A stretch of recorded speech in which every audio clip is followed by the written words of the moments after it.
વિદ્યાર્થી મિત્રો, તમને સૌને મારા જય શ્રી ગણેશ। આજે આપણે ઉદાહરણનો દાખલા નંબર 7.1 ભણીશું।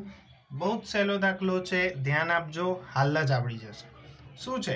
220 વોલ્ટ સપ્લાય માટે એક વિદ્યુત બલ્બ 100 વોટનું રેટિંગ ધરાવે છે, એટલે કે V બરાબર તમને આપી દીધા 220 વોલ્ટ।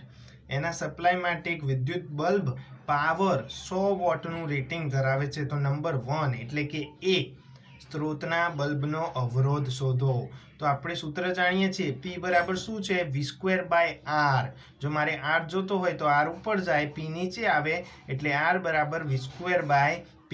જ્યાં V છે 220 એટલે એનો વર્ગ, ભાગાકારમાં પાવર 100, 220નો વર્ગ તમે કરી જુઓ અને કેલ્ક્યુલેટરમાં ચેક કરી જોજો, આટલો આન્સર આવશે।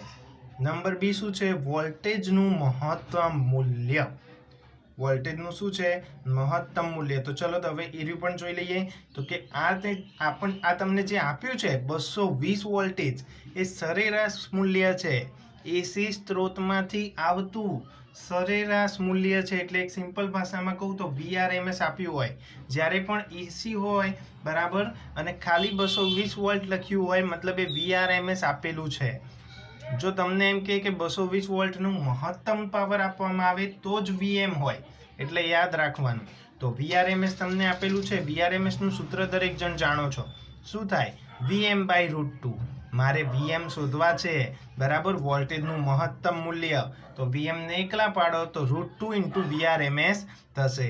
તો √2 × VRMS, √2 એટલે 1.414 મલ્ટીપ્લાય બાય VRMS 220, કેલ્ક્યુલેશન કરો, આટલો આન્સર આવશે। હવે નંબર સી શું છે? બલ્બમાંથી વહેતા પ્રવાહનું RMS મૂલ્ય મેળવો, એટલે કે IRMS મૂલ્ય મેળવો। તો ચલો હવે એનો પણ આન્સર જોઈએ। તો હવે આપણે જાણીએ છીએ સૂત્ર P = VI, તો I = P/V લખાય। પાવર આપણી જોડે છે 100 વોટ, VRMS આપણી જોડે છે 220 વોલ્ટ।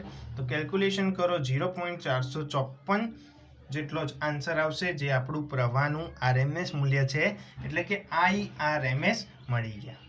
તો આ હતો આજનો દાખલો। વિદ્યાર્થી મિત્રો, ધન્યવાદ।